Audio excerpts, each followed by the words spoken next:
gelmişik.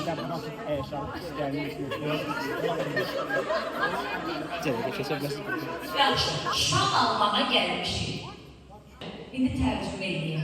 Elə bir su sonasıdır. Elə bir ay parçasıdır. Aha. O kız mənim yüreğimin yarısıdır. Yoksa, ay Osman Bey, bu kız senin yüreğinin hamsıdır. Ya hamısı demek. Kaynanasına getirir. Alkışlar. Marika eline yapmağa. Alkışlar!